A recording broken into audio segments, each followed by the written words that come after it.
sant bu baax a baax Protéine Shake ainsi que suñu sponsor yi ñu àndal yëpp ci matinal bi Doudou Wade bokk ci coalition Soppi Sénégal président Doudou Wade moom la ñuy dalal tey ci suba ñu ngi lay nuyu di la ziar di la dalal jàmm président Doudou Wade. soxna maa ngi lay nuyu. di nuyu Malick di nuyu Cheikh di nuyu Chérif. di nuyu ki fi nekkul. mooy kan. Ablaye ki Thiam fi nekkul ki fi nekkoon. Abdoulaye Thiam ñu fi nekkul. Ablaye Cissé la Abdoulaye Cissé. Abdoulaye Cissé ñu ngi koy nuyu di ko ziar moom tamit suñu kal la Wadeen yi ak Mbayeen yi. ay ca Chérif ñu woy ba léegi ci jàngatu élection législative bi. élection football sax la ni wax ni parce que kilifa gi ñaari tali la dëkk te ki ni wax ni muy Pape Thiaw. moo doon entraîné LG doon koy reconduire wala ñoo daax ko. bu fekkee ne liggéey résultat lañ ci wut. boo defee résultat kañ waxuma la sax dañ lay recourir mais dañ la war a woon neexal concours général nga jëm ñu jox la prix. loolu laa xam ne. waaw moom Pape góor ga daan wax. man ni góor gi Ablaye Wade loolu la daan wax. ñu daal loolu la ñu xam. waaw ñu liggéey daal. ñu neexal ki liggéey ak ki liggéey du doon benn. moom yow xam nga ko xëy na wala xam ngay waajuram Pape Thiaw loo ñu mën a wax ci moom ci seede moom. waaw c'est un bon garçon ñoo bokk koñ. parce que non seulement lu koñ waa laa dëkk mais sori koñ laa takk jabar. xam naa seen waa kër yëpp. kon nga xam nga koñ. waaw donc c'est un garçon qui est bien un soutien de famille aussi. seen gaañu tantam gaañu ne mu yàggul mais il a pu rassembler sa famille quelque part et c'est un garçon très poli très correct. Qui a fait beaucoup de choses et qui a les diplômes que les gens ont aussi loolu tam dañ koy fàtte wax. Voilà, et c'est ton petit frère même Djibril Wade moom moo ko lancé c'est ton petit frère Djibril Wade moom moo ko lancé.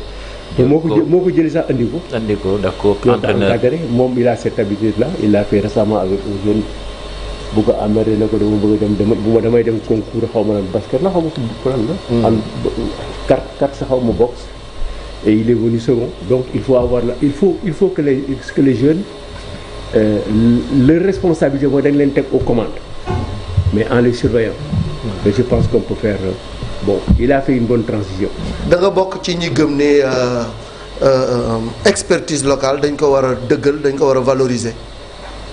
mais pratiquement moom la ñëpp di def boo ko deful da ngay xëy suba am benn couac boo xam ne doo xam noo koy réglé da ngay xëy suba dajeeg entraîneur équipe boo xam ne bi sa entraîneur bi ci dëkk ba la jógee. te alkaati lu mën a tëj commissaire lu mën a jàpp papaam. Pourtant Bruno Metsu gagné woon na France te France la jógee. oui je suis d'accord. voilà kooku beneen entraîneur moom amul état d'âme nag. waaw je suis d'accord mais beneen contexte la. dañu ne da nga defee ne amul état d'âme parce que nekkoo entraîneur boo xam ne day dajeeg équipe am nekkoo commissaire bu war a jàppi papaam wala yaayam nekkoo ko ci. bu defee lu jaaduwul kay dañ koy jàpp. bu defee lu jaaduwul. ma jàpp ko. xëy waaw man d'accord naa ba léegi d'accord naa dama demee boo ci taxaw boo demee ba àgg fa di nga xam yenn saa yi sa doom def dara rek nga bëgg ko doote doo ko mën dóor. ba dund ko quoi. donc moi je pense que il a fait une bonne transition. maintenant il appartient à la fédération et à l'État de savoir lan la ñu bëgg. par contre j'ai entendu Cheikh tout à l'heure une chose extrêmement intéressante mën loo jël nit déchargé yëpp ci kawam ne ko yow laa dénk kër gi bàyyi ko tout ba pare ne ko doo yaay seet lu muy ndegam day togg maafe wala day togg am yaa koy bàyyi. quand tu fais une délégation tu délègues et les pouvoirs et les moyens.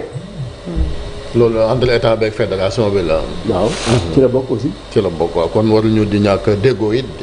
waaw mais bu fekkee ne da nga délégué ba pare am loo téye mais doo il faut ngeen ñàkk déggoo am. d'accord.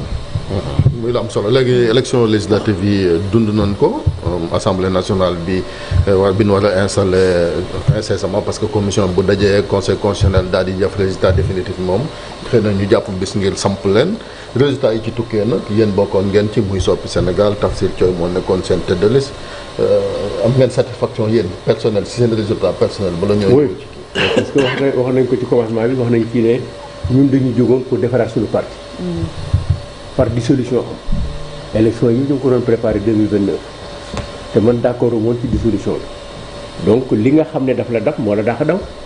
lu la dab nag bu àggee ba ci yow raw la bu yàgg la ñu wax ne élection yi taxuñu jóg mais comme ñëw ne dinañ ci ànd et jusqu'au dernier jour jusqu'à 20 heures le dernier jour on n'est pas prêt sur nos listes et puis mataluñu sax ay listes mais on est allé on a porté un message. Les gens nous ont vu gis nañu ne PDS dellu si na. photom ñëw na bon xëccoo nañu même avec le parti. ñetti séance yu metti ci couleur bi écriture bi donc mais nous avons gagné tout ça sauf l'épidémie et nous sommes allés aux élections et je pense que nos résultats ne sont pas négligeables. Par rapport à un groupe de personnes 7 wala 8 personnes yu daje. Par rapport à tous ces gens qui sont titulaires de parti et qui ont fait 2 ou 3 présidentielles, je pense que quand tu as... ñaata fois ngeen xayma gum en attendant yéen. Exactement, je peux le dire. Moo tax je ne me peux pas prononcer sur les résultats mais. résultats yi dina ñëw da nga koy gis muy ñëw di nga xam ne lii taw la. mais ñaata millimètres ngay taw nga dul xam.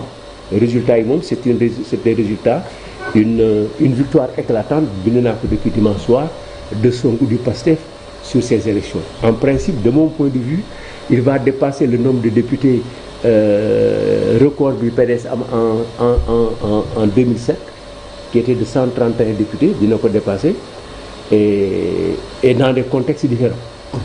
ci bataille bi ngeen di mëne muy delloosiwaat le PDS joxaat ko gëddaam joxaat ko place am dafa mel ni am na jéego yu ngeen ci def ci élection yi loolu étape la mais étape bi xëy na bi ci gën a ëpp solo mooy fexe ba dajale ñëpp ñi nga xam ne il se réclame PDS pure souche ndax mission boobu dina yomb vu ni ngeen éclaté woo jamono jële. waaw mais xam nga bu fekkee da nga éclaté am doole ñëpp di la seet si nga dem ba wéet parce que de éclatement yi moo tax li ngay def boo intelligent mooy dajewaat. mooy nature nit. et c'est comme les équipes c'est tout comme les organisations dañu nekkoon dans ci période de déclin bu parti socialiste nekkoon na ci ba jeex.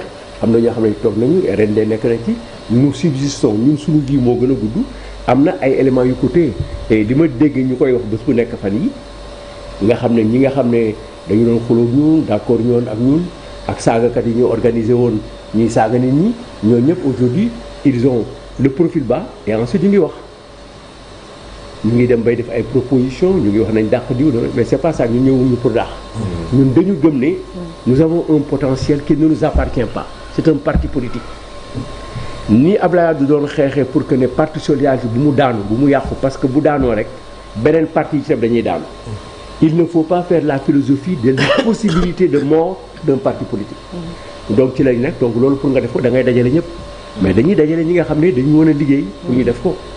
alors président ci sa gis-gis qu'est-ce qui a desservi l'opposition ci élection yi ndax seen tasaaroo bi la wala par A ou par B nu mu ci mënti woon dem askan bi dafa naroon a conséquent rek ak li xewoon mars 2024 maanaam ñu ñëw jox une large majorité au parti Pastef. d'abord toute l'opposition. ñi nga xam ne dañuy dem ci élection yi. demuñu woon pour élection législative. ils sont là ils préparent la présidentielle. ñooñu ñëpp kenn amu ci sax attitude de député. d'ailleurs mënuñu ko sax. dëgg la mënuñu sax toogaayu député mënuñu ko. c'est vrai parce que koo ci yuuxu mu mer koo ci gëdd mu mer koo ci wax dara mu mer. dañuy tàmm di wax te kenn du leen tontu. waaw te président lañ jàppee seen bopp. ñoom président lañ teg seen bopp. moo tax loolu mooy seen premier problème. deuxième problème mooy am na ci ñoo xam ne ñi aussi ñëw ñu exemple pour ñëw assemblée pour dem dinañ fa toog mais duñ fa am njariñ mais c'est pour se protéger. ñoo lañu tuddee daw laaxu. ay réfugiés. oui dafa bari parce que le régime envoyé de moom il sera offensif. il faut marquer beaucoup de buts il faut arrêter des gens et il faut se défendre.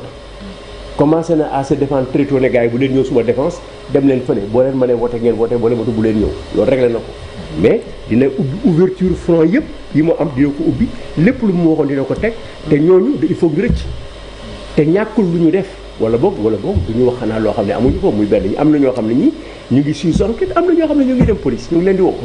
mais président ku ci bëgg lever sa immunité parlementaire ak majorité bi yëpp loolu moom du doon lu jafe. waaw mais immunité parlementaire xam nga naan la mbub bi nga sol la rek ñu ngi ko solee li ñu koy summi boo ko summiwul yenn saa yi ñu forcé pour nga summi ko. léegi-léeg ngay génn sa kër sa simis salté sa jabar na foo jëm xanaa da ngay liggéey summi simis bi nga summi ko. donc loolu dañ koy summi. bu jaree ñu summi ko dañ koy summi. je pense que ils ont les moyens pour summi ko. kan ñan. waa Pastef. ndax am nañu moyen. ma ni dinañ am moyen pour summi ko képp ku dem foofu pour laqatu. bu fekkee benn moyen la am nañu fukk. waaw dégg nga nee na parce que Pastef ñuy battre record même nombre de députés à l'Assemblée nationale. yéen a ko amoon en 2007. je pense qu'ils peuvent avoir 130 députés. Oui, donc. Parce que fi mu nekk nii ñu ngi ay loolu la ñu war a toll te les résultats peuvent être aussi rectifiés quelque part. Je ne sais pas mais 130 députés am ko fi mu nekk yomb na ci moom est-ce que àggu fa. ci perspective yi ñuy def. mais yaa ngi wax président que ñi demoon élection présidentielle la ñuy préparer élection présidentielle boo xamee ni fii ak 4 ans lay ñëw. ci ban anam lañ doon préparer loolu c'est pour ku nekk natt boppam am nekk chef opposition wala. mais boo leen déggee sax ñu wax nga xam ne élection présidentielle la ñu nekk. wax nañu affaire programme bi waaw. amul kenn ku la wax ne dinañu fexe ba assemblée bi du am xeex amul kenn ku la wax ne telle loi dinañ ko indi amul. rare ñu ko def. dafa meloon ni campagne présidentielle tey. mais campagne présidentielle la woon ñu def campagne législative. parce que liñ doon diggee jotewul dara ak assemblée. absolument rien. on parle de pôle économique kan moo la ci wax ne que assemblée bi dañuy changer mode de votation bi personne. ban assemblée lañ jëm en 2029 est-ce que duñ ko préparer tey pour dem nawet kan moo la ci wax ne léegi dañuy supprimer le poste du premier ministre. te pourtant wax nañ ko dans le programme. mais intéressé woon peut-être des instances politiques. kan moo la wax ne dinañu am ay questions orales ay questions de kan moo la wax ne aujourd'hui le président de la commission de comptabilité dina contrôler la comptabilité et les règles comptables de l'assemblée personne. Quelle coalition ou parti a été quand même perdant bi gën a mag ci élection législative yi sa gis-gis. non il n'y a pas eu de perdant il y a un gagnant. waaw ça moom c'est sûr moom bu leer la mais je parle de l'opposition surtout. mais toute l'opposition. parce que gis nañu malgré intercoalition. bi ñu teg maanaam ak malgré li ñu def yëpp daanaka. je comprends votre question maintenant. c'est d'abord l'APR. qui se retrouve avec ce nombre de députés. parce que ils peuvent se séparer aussi ah. on peut aller à les élections ensemble et se séparer. Oui. Tout à fait. s'ils se séparent rek bu ñett génnee rek ne dañuy former groupe wala dañuy dem fenn rek c'est-à-dire ils seront sans groupe parlementaire. d'accord nga ci li ma la wax. l'APR est parti de 100 et quelques députés pour être à combien. est-ce que dinañ am 15 députés au total. 10 non non. 10 mu ngi noonu. à part quelques le PDS est sorti parti de 25 députés pour avoir 1 ou 2 députés. donc les plus grands partis c'est les partis qui étaient là. Les gagnants maintenant c'est l'autre qui a tout raflé. Oui. Il a utilisé tous les moyens pour être. pourtant sàmm sa kàddu avec les profils qu'il y avait nit ñi xalaatoon nañu ñu def percée bu gën a extraordinaire que am ñaari député rek seen échec. nan nga ko analyser. percée bi nga gis passé wul gis leen ci télévision. parfois des machins parfois des rencontres yoo xam ne rencontre quelques heures lay doon mais kenn toogul liggéeyu parti comme le Pastef l'a fait. ah d'accord. tool bi boo ci nekkul jiwuloo. béyuloo raaduwuloo toppatoo tool bi mais boo déxee doo am dara surtout bu fekkee ne tool bi baaxul engrais bi baaxul loolu moo leen dal. tous les partis loolu moo leen dal. am na benn image boo xamante ni Pape Samba xam naa bëggoon nañ doyen commentaire ñu ko joxoon nañ ko Malamine bu dee pare na rek parce que c'est important ci campagne bi.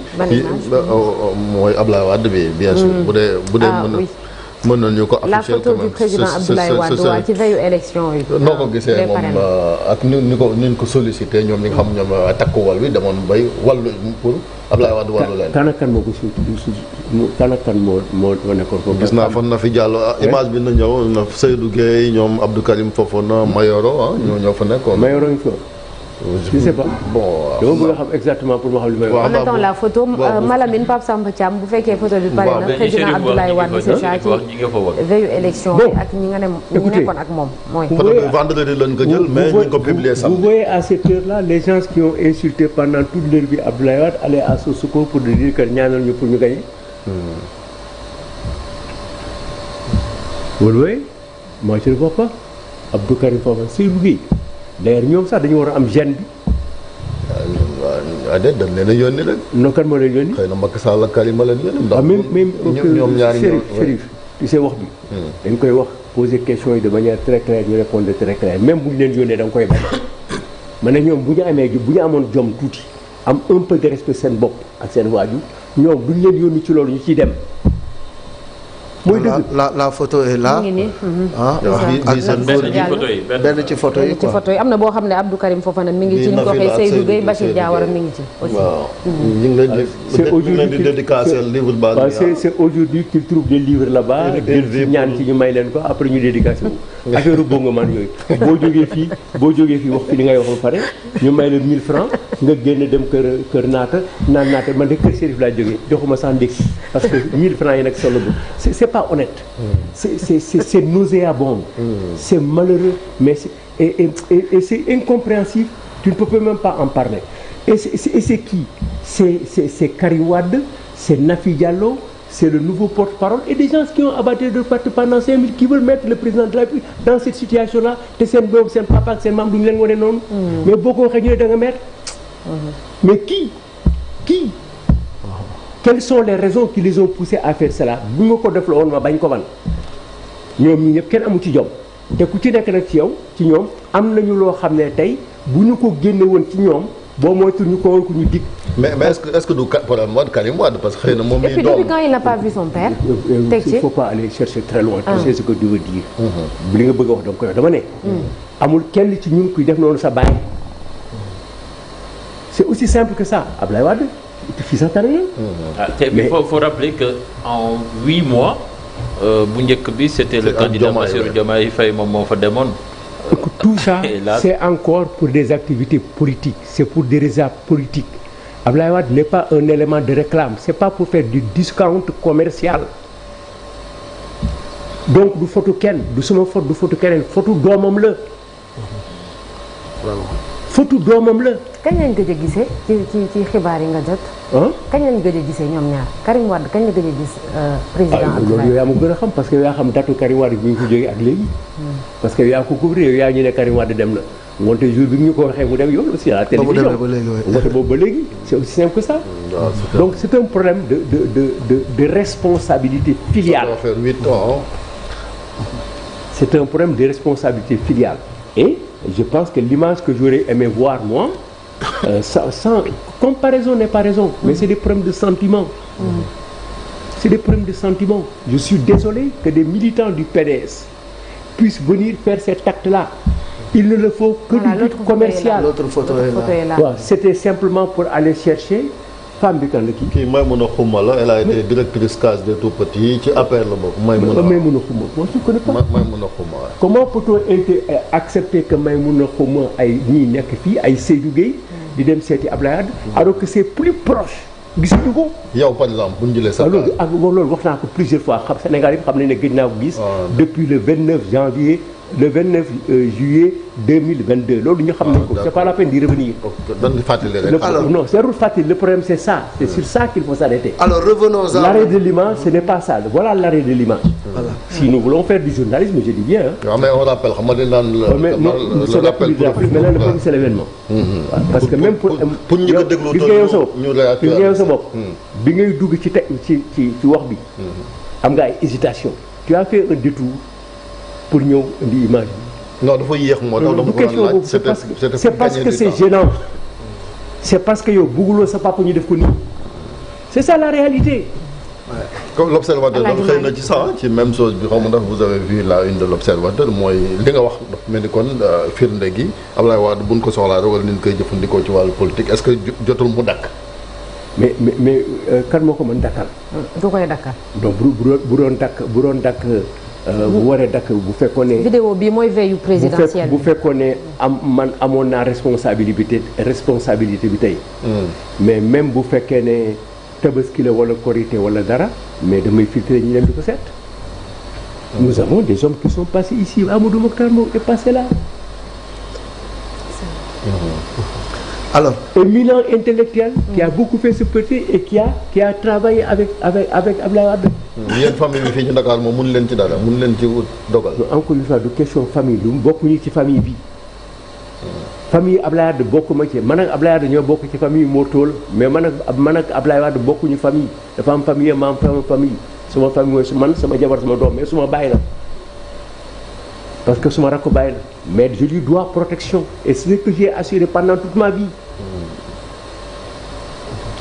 alors pour en revenir à l'élection bii ñu génn nii def nañu présidentielle le peuple plébiscité le président Diomaye 54%. ñu dem législative ñu jox ko majorité écrasante tey jii lan la ñu war a xaar nag ci li nga xam ne moom mooy la suite parce que assemblée nationale ni nga ko waxee am na ay loi yu bëri yu nga xam ne war nañu xalaat voté ko fa yan loi nga xalaat ni tey dans l'urgence war nañ ko mën a yóbbu à l'assemblée nationale ay proposition de loi pour que ñu baral surtout sur le plan économique ak i tamit la criminalisation de l'homosexualité le foncier ak yu mel noonu yooyu yëpp nit ñi ngi koy wax la où se trouvent les priorités. tout est priorité mais mënuloo jël benn priorité bu yow boo mën a dessiner.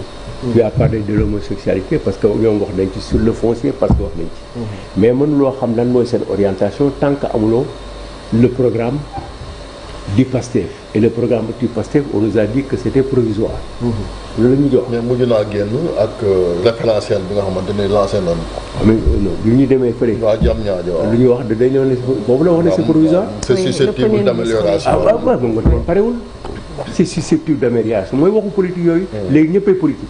waxu politique mooy wax boo xam ne bi da nga koy xam ne du dëgg nga bëgg ci génn ëllëg moom nga def léegi. non man je rappelle encore une fois. c'est une maladie. non c'est pas une maladie je rappelle ce qu'ils ont dit. non mais non man dama la ko wax nga cherché la dama la ne pareegul nga bëgg ma wan ne nee nañu xaw na pare déedéet parewul comme nee naa pare mais wax na ne parewul.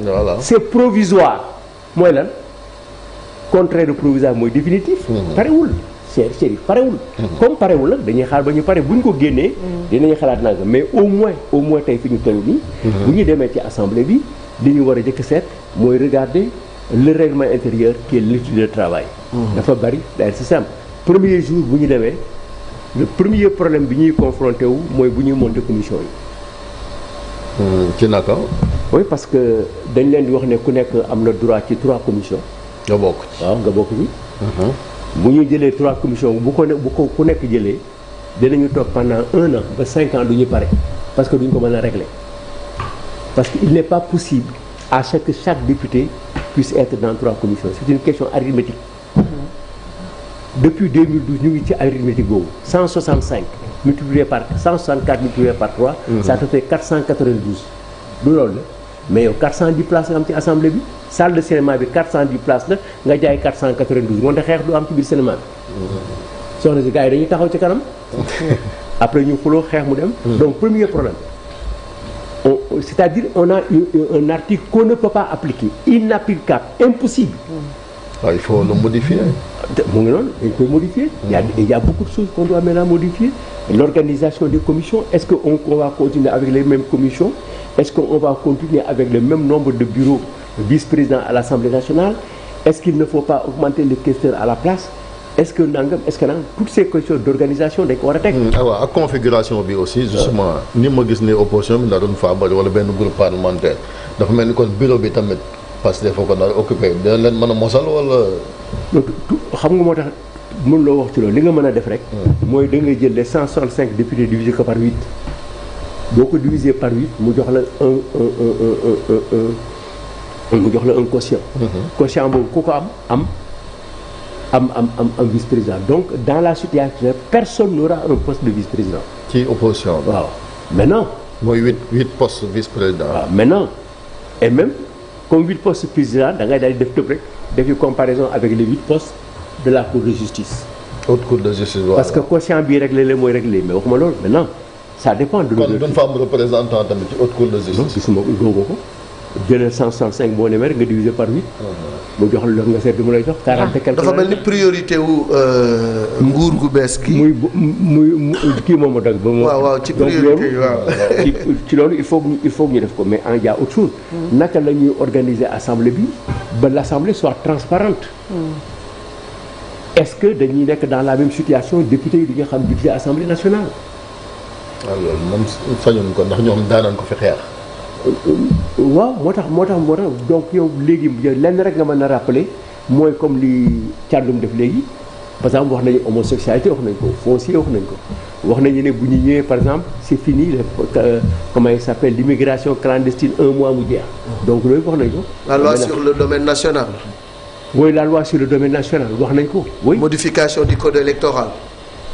modification du code électoral modification du code électoral oui parce que loolu est-ce que wax nañ ko waxuñu ko dañuy ne rek.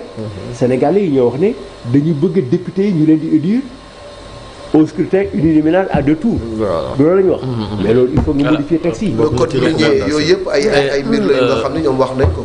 oui mais loolu amul problème code minier yooyu yëpp dañ ko def nañ ko fi 100 fois ak code de l'environnement 100 fois modifié nañ ko fi te yëgu leen ko.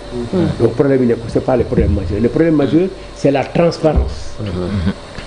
haute cour bi dafa mel ni loolu seen i priorité la bokk ndax campagne nañ ko la haute cour de justice. non mësul nekk priorité parce que dafa exister dafa am. c'est-à-dire que nit ñi dañuy wax comme mësul am. cour de justice chaque fois dafay am. mais buy fonctionner la wax xëy na kay bu dem bay fonctionner ba topp comme yow bi nga nekkee groupe parlementaire jiite ko. mais parce que dañ ko soxla quoi xam nga sampoon nañ ko fi. waaw mais parce que dañ ko soxlawul. voilà xëy na dañ ko soxlawul mais bi ñu ko soxlaa si Mamadou Dia indi nañ ko. voilà président dégg nañ la ngay wax que ni. Assemblée nationale benn groupe parlementaire kese musiba la loolu foo ko teg ak nan la doone musiba ci fonctionnement Assemblée nationale. mais lu tax ñu modifier depuis 1960 procédure élection yi 80 59 élection yi lu mën a jox 12,70% pour Cheikh Tidiane 0 député mais léegi boo amee 12% de dans la proportionnelle. da ngay am 12% des députés du dëgg. moo tax bon loolu moo indi que PDS mën a am ay député après léegi ñu ngi jëm ci beneen système mais comme on parle ñu ngi doon wax léegi ci problème vice-président yi. mais ça dépend de Mamour Cissé m'écoute avec son groupe mais dañ leen offrir un poste de vice-président parce que ci moment où politique bi loolu la laajoon d'abord nous sommes allés aux élections avec 34%. on gagne 131 sièges l'opposition est éparse da nga leen di dajale. parce que mënuloo am une opposition à l'extérieur et à l'intérieur de l'Assemblée. mais boobu dañu boycotté woon aussi maanaam. bon l'opposition dite significative. waaw mooy nekkuñu ci assemblée. waaw nekkuñu woon waaw nekkuñu ci assemblée xam naa ne dañu boycotté. ñoom El Hadj Diouf fa nekkoon Cheikh Bamba. waaw mais ñoom dem nañu élection. mais bi ñu demee élection ba nga xam ne nag est-ce que da ngay ubbiwaat encore front à l'intérieur. à l'intérieur déedéet. ah d'accord. moo tax da ngay bàyyi di les yenn saa yi mais comme en France ce qui a été fait ba léegi nii. pourquoi ñu décider rek comme ça de manière traditionnelle ne premier ministre dañ ko jox parti bi nga xam ne moo ëpp. doole moo ëpp doole. mais ren amul. waaw Macron de nekk na fa di layam jël temps. waaw fexe na ba régler ko. mais dañu xëy suba Sarkozy ne léegi pour ñu aller avec les réformes que nous devons faire nañu jël le président de la commission des finances dénk ko l'opposition mais pratique parlementaire la. moo tax ñun tamit ñu jël may leen noonu la ñuy defoon aussi quand le parti socialiste n'avait pas de groupe parlementaire. ñu ne nañu wàññi loi bi. bàyyi 12e bi def ko 10. pour ñu am ay xam su bu ñu ko deful woon mais mën nañu monter fi ñu excité bi ñu fi egsi. donc mais est-ce que du woon njuumte maanaam Abdoulaye Wade yéen a doon expliquer lan moo taxoon sa groupe parlementaire mu fexee ba nga xamante ni boo amee une dizaine mën a am groupe parlementaire mën a wax Macky Sall nag dafa yokkoon base mu yóbbu ko ci 16 ba 17. waaw non yokkul base ba 17 dafa yokk le nombre de députés. waaw parce que le 10e de 10 de 100 c'est 10 le 10e de 165 c'est 17 ans. Si vous n'avez pas 17 députés vous ne pouvez pas avoir. C'est mathématique. Mais tu vas en France 577 députés mais boo amee 10 nekk am groupe parlementaire mais c'est que foofu aussi nit ñi xam nañ ne soxlawu lu ñu am 30 groupes parlementaires 10 yu nekk am groupe parlementaire soxlawu ko. Et ils se disent que écoute li gën mooy ñun waa GIA ak waa Gorée ak waa kii dañuy booloo. xëy na moo indi. en parlant foofu peut-être loolu moo indi la réforme de 70 am ay grandes équipes. dafa am benn moment boo xam ne tu es obligé nga dajale. sinon du sotti. du sotti boo éparpillé xuloo bu métti de léegi. yow kan nga gis pour mu jiite assemblée bi nag ci gars yi. gars yi bon ñi gagné maanaam ci biir parti Pastef député yi xam nga da ngeen di ànd ak. l'expérience non on va faire parler l'expérience. non mais amul expérience fii amul affaire expérience di mën a am ba am tey. mooy Sonko moo war a nekk président wala mu nekk premier ministre ça dépend de lui le problème dépend d'abord de lui. tant que lui ne se détermine pas doo mën a séddale. c'est vrai. waaw moom mooy borom kër gi. bu ñu rey xar yi moom comme du Pape Cheikh moom lañ jox respect. voilà donc loolu muy dépendre ci loolu. mais problème yi nag foofu la problème yi di commencer am ngay seet parce que bu ci nekk baax na bon na. bu ci gën. dëgg ma ne bu ci nekk baax na bon na ça dépend guddi la wala bëccëg rek. ndax assemblée gënul. ah parce que premier ministre moom saa yu neexee président mën na ko dégommer alors que si président assemblée nationale uni au suffrage comme le président boobu est-ce que ëppul sécurité. li nga wax amul benn jàngalekat en science politique bu loolu dul wax waaw très bien. waaw. parce que xuloo moom ndëgam le début du mariage ça peut marcher mais pour combien de temps. Voilà. Tu ne sais pas et bu amee moom tout ça dépend d'une signature. comme Diomaye rek signature moo ko moom. li tàggale woon Mamadou Dia ak Senghor tàggale Idriss Seck Abdoulaye Wade mais tàggale Jean Collin ak Abdou Diouf. c'est l'une des relations politiques les plus serrées. mais est-ce que ba benn la dafa mel ni fii Sonko fal Diomaye de. non Sonko falul Diomaye ñun ñoo fal Diomaye. waaw waxin la Sonko ne fal la. man Chérif man mooy slogan bi moom la Chérif di wax xam naa Sonko mooy Diomaye mooy Sonko. soxna Naata. man soxla moo waxin man damay wax dama ne. Sénégal yi ñoo ko fal. Sonko bu ma doon fal boppam fal boppam. mais loolu mais Ismaïla Madior Fall non dama ko ci laaj sax ci suba parce que dama gis Ismaïla Madior def benn post ci Facebook ne dañ cee war a jàngat parce que yéene Sonko wala Sénégalais yi moo doon fal Sonko mujjut a nekk ñu def comme ni Amérique di def maanaam xam nga code électoral bi moo naan buñ la condamné wala bu la yoon toppee léegi bu dee ay poursuite am na ñu bàyyi ba dem ci élection bu ñu dëgmale élection ñu arrêté poursuite bi. arrêté poursuite bi. waaye nit ku mu mën a doon acteur politique bu noonu doon. waaw. gisuma lu moom.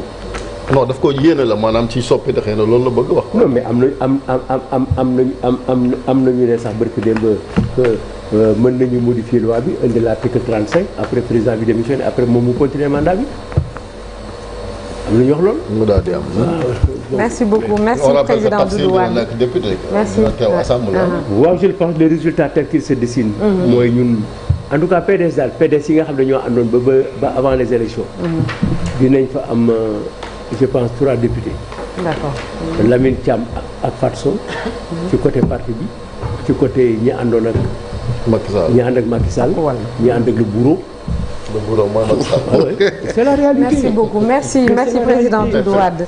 bokk ci coalition Soppi Sénégal. merci déedéet mukk ci kërub àdduna mukk doyen mosoo koo yàq dinañ tàggatoo léegi sax ci kanam incha allah laataa ñu lay tàggu ñu dem xooli ji l'observateur ak record liñ xëyee